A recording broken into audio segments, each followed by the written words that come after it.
Hello everyone, welcome to the ISEP Chile pre-departure orientation. My name is Kira Hawkinson. I'm the Student Services Officer for the Americas and Southern Europe at ISEP. Here's our agenda for today: culture and daily life, academic matters, health and safety, before you go, and keeping in touch with ISEP. Okay, let's get started with life in Chile. All right, Chile is only 110 miles wide on average, but contains all types of landscapes, from the driest desert in the world, the Atacama, to the Andes, to Patagonia and the Pacific Ocean.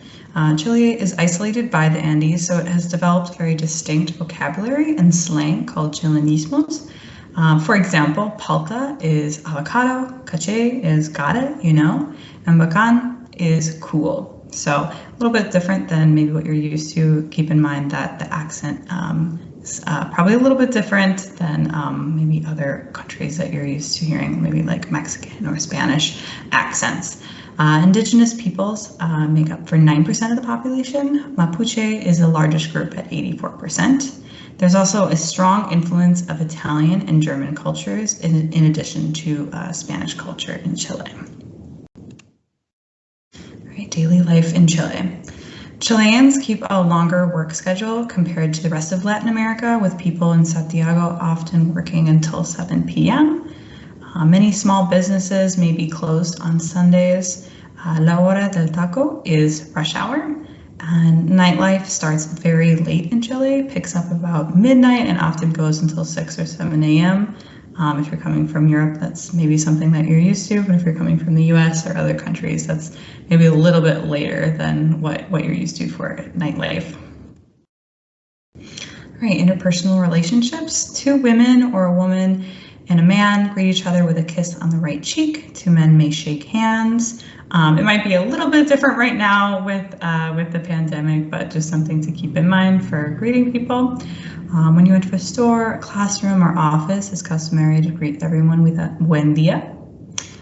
Chileans are very friendly, but they also can be pretty direct, and they're not really shy about telling you their opinions about your home country, especially if you're coming from the United States. So just something to keep in mind if you are coming from the US.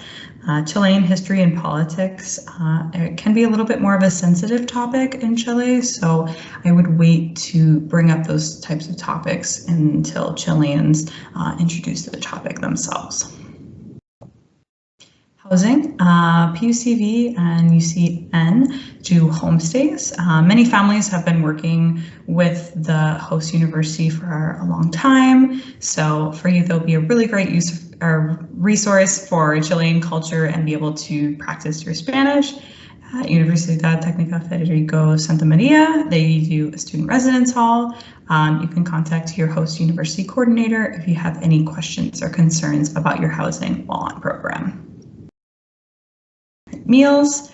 Breakfast is usually pretty small, just a pastry and coffee. Lunch is typically the largest meal of the day. Many Chileans will return home to eat lunch. Chileans also have a meal similar to a tea time called once. This can be taken between 5 to 9 p.m. and foods that are commonly served at this are, bread, jam, meat, cheeses, cake, coffee, and tea. I think the family typically sits around the table and just chats and has kind of a little meal.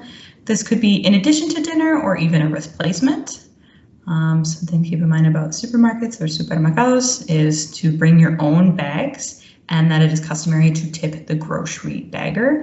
You can talk to your host coordinator or your host family about what's the customary amount to tip, and what are other situations that you may need to tip as well. All right, so some common Chilean food. Common street forms are sopaipillas, empanadas, completos.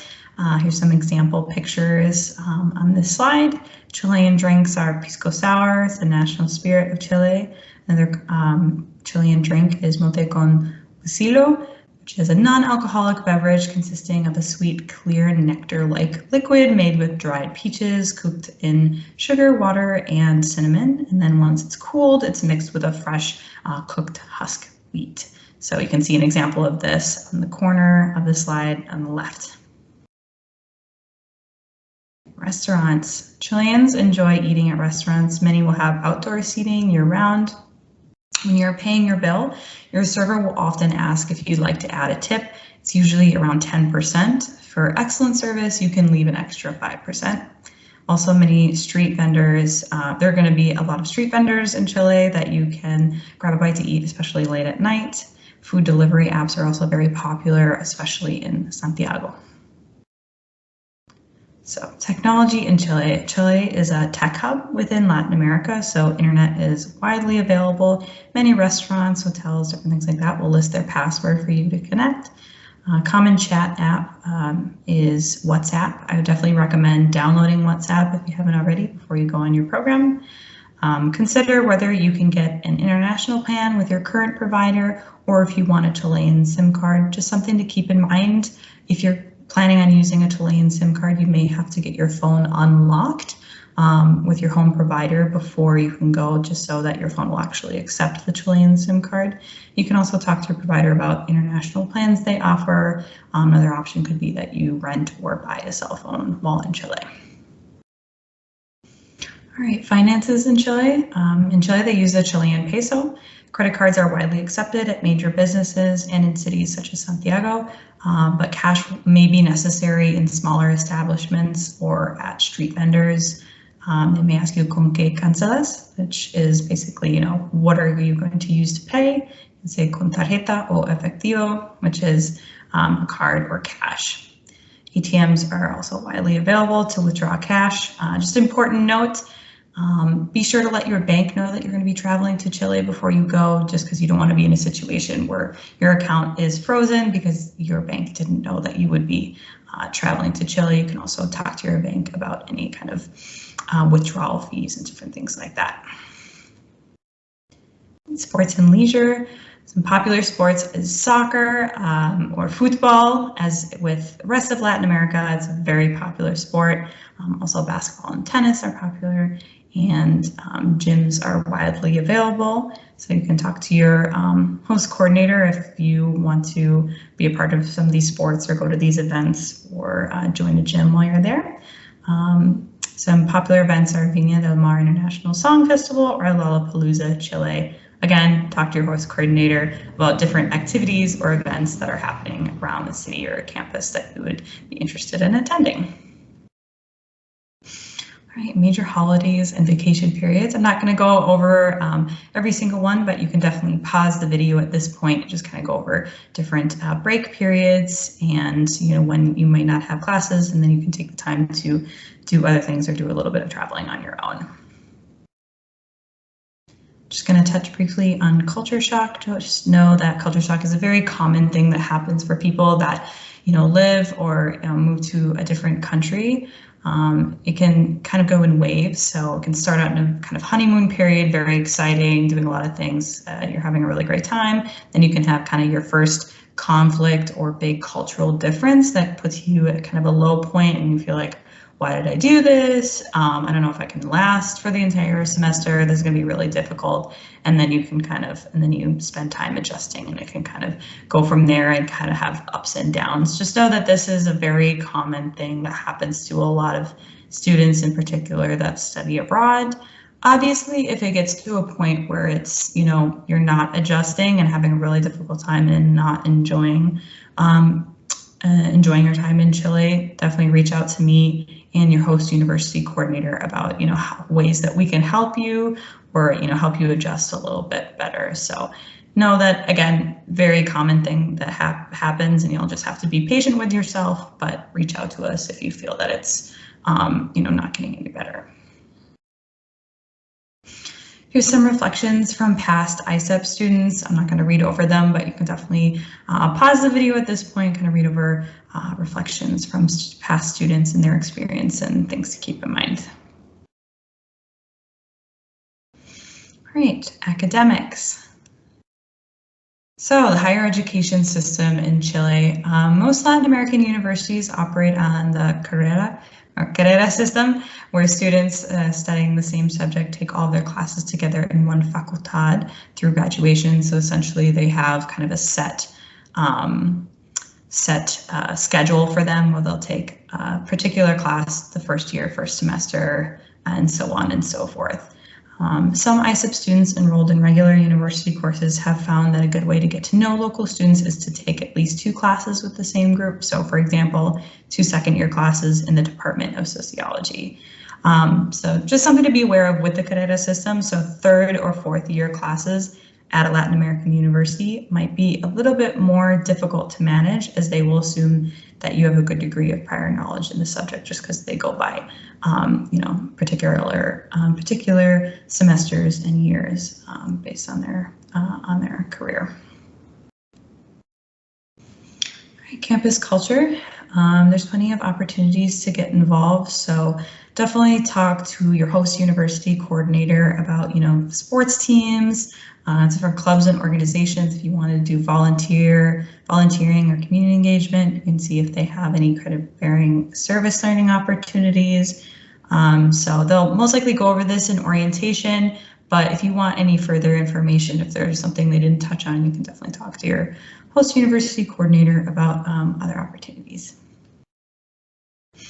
All right, course load. So the Latin American system does not use contact hours, but rather credit hours as a way of determining how many credits to assign a course.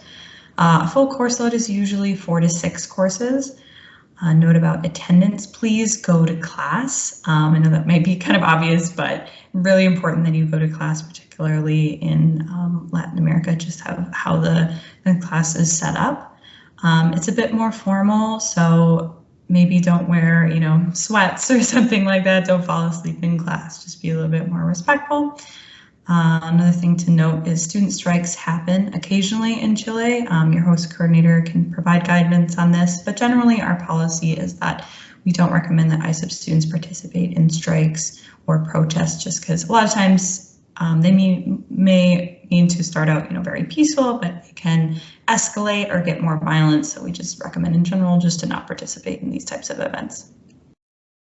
All right, grading system. Lecturing is the principal method of instruction, with one final exam or paper counting as the only grade in the class. Some professors may also give midterm exams or papers. This is what I was talking about earlier about going to class and why it's important, because this may be a little bit different structure than you're used to, especially if you're coming from the US, for example, if you're used to having, multiple different assignments, different papers, exams, stuff like that, instead of maybe one big paper or exam at the end.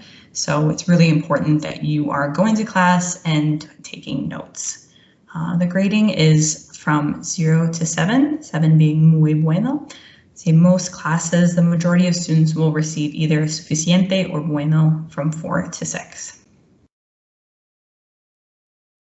Registration. So you'll have a trial period to determine which courses you want to formally register for and set a final schedule, so essentially an add-drop period.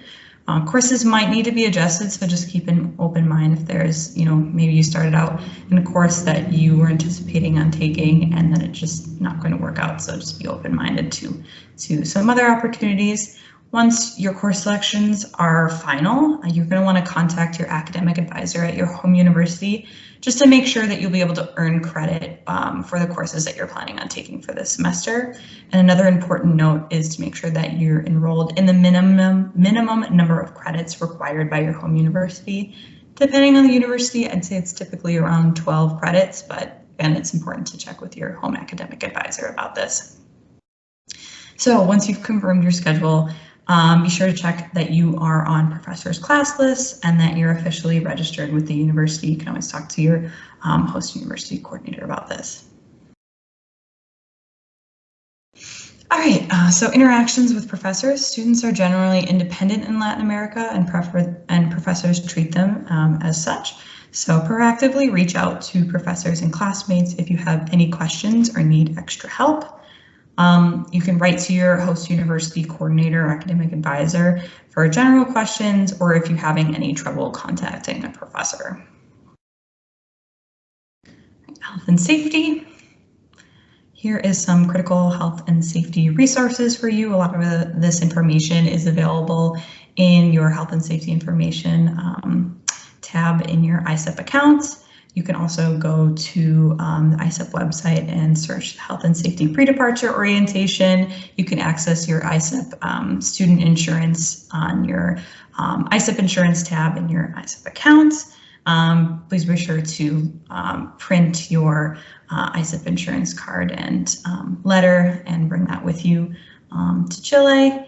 Some other important information is our ISEP emergency line. This is a 24/7 emergency line for health and safety.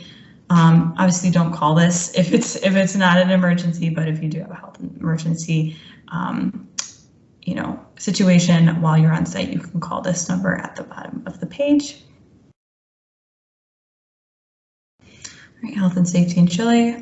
Earthquakes are frequent in Chile, so follow the lead of Chileans. They'll most likely talk about this in your orientation of, what to do in this if an earthquake does occur. But you can also go ask your host university coordinator or your host family, for example, or other students on campus. Like I mentioned before, protests and strikes are kind of a fact of life in Latin America. We recommend that you don't attend.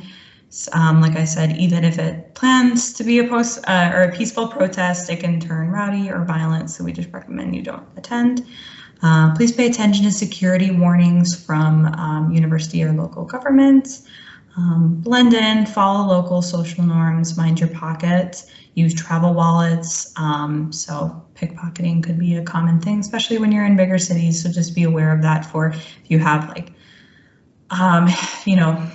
be aware of displays of wealth, for example, if you have a flashy iPhone or jewelry or different things like that, it's best to not take that stuff out kind of when you're trying to catch the bus or just sort of walking around. Maybe keep that stuff in a safe pocket or compartment. And don't carry all your cards and cash with you in your wallet at once. Leave your ATM card at home unless you're going to withdraw money. So good idea, just don't keep all that important information with you at all times. You can keep it, at your homestay or residence hall, depending on where you're going to be staying. As always, be aware of your surroundings. Practice safe and responsible use of alcohol if you do choose to drink. Travel with a watchful eye and open mind. Travel in pairs of small groups rather than alone, especially at night, especially if you plan on drinking. Look to your ISEP host coordinator and local students for information about safety on your host university, and while traveling, they'll be able to provide you with best information or, maybe neighborhoods to avoid, especially at night, things like that to keep in mind. The emergency services number in Chile is 131. All right, know before you go. Packing. Apparel needs will vary depending on your host city, so the weather and the culture and your personal preference. So a good idea to do a little research first, maybe figure out what's the average temperature depending on the time of year that you're going. And also if you're planning on, let's say, go to the beach, or if you're planning on hiking in the mountains, you'll just need to have the right gear with you or clothing with you for those types of activities. For toiletries, if there's a particular toiletry item that that you can't get in Chile and you must have it or must use it for your entire time, just be sure to bring enough with you to last your entire program. Same goes for medications. If you need to take a medication while abroad, please be sure to bring enough with you for the entirety of your stay. I would also recommend bringing like the chemical makeup and generic name of the medication, just in the case that you needed to get more while in site, that you can provide this information to a doctor or a pharmacy there, and they can provide you with the medication that you need because it may be under a different name. Another note about medications, I would recommend bringing it on your carry-on and not your checked luggage, just in the case that your checked luggage does get lost. You wouldn't want to be without your medication, so bring that on your carry-on. Be sure to look up electrical needs, what kind of plugs, voltage, if you need adapters or converters or something like that. Important to bring paper copies of important documents in your carry-on. Again, don't check it. So for example, maybe copies of your passport, copies of your ISEP insurance. If you need, like vaccine card, proof of vaccination, having copies of that. So it's always important to have good color copies of all those documents. Check your pre-departure information in your ISEP portal for maybe other information or things that you need to keep in mind. For example, like if you need to bring sheets or towels or purchase that on site, it should tell you in your pre-departure information. To do before you go, for direct programs, you have to pay your program fee 30 days before your program start date. Like I mentioned before, check data plan with your phone provider for international plans, or if you want to unlock your phone to use a Chilean SIM card while you're there. Make sure you know the date and location of host site orientation. This should be in your pre-departure information in your ISEP account. You can also reach out to your host coordinator. They probably likely sent you some emails about when orientation is going to take place and where. Write down address of where you're going and carrying your carry-on, for example, your homestay address. It's good to have that with you. Again, don't check it, have it in your carry-on with you when you're traveling. Again, make electronic copies of all your important documents. Another idea or example is uploading them to a Google Drive or other online storage systems. So in the case that these documents got damaged or lost, that you have another way to download and print them out again. Keeping in touch. So staying in touch while you're abroad. Determine before you leave how you plan to stay in touch with family and friends back home. We have some tips for staying in touch on our website, so just search staying in touch on the ISEP website. Remember to contact family upon your safe arrival. If you know you're not going to have access to Wi-Fi right away or be able to call them right away, tell them that, but it's always a good idea to, as soon as you do have access to Wi-Fi, to let your family know that you got there safe and sound. All right, you can connect with ISEP students and share your story. You can connect with us on Facebook or Twitter or Instagram. If you want, you can become a digital ambassador. So you could do, for example, an Instagram takeover of the ISEP Study Abroad Instagram and do kind of a day in the life in Chile. To show, friends and family what you're up to, and other ISEP students and prospective ISEP students who may be interested in going to Chile. So you can definitely email us about that if that's something that you're interested in doing. If you post a picture, be sure to do hashtag ISEP Study Abroad to share photos and updates. We love to see what our students are doing and how their program is going while they're abroad. All right, so I think that's just about it for today. Thank you so much for joining, and I hope you have an incredible time in Chile. And if you have any other questions or concerns, please be sure to reach out to me, or you can also reach out to your host university coordinator.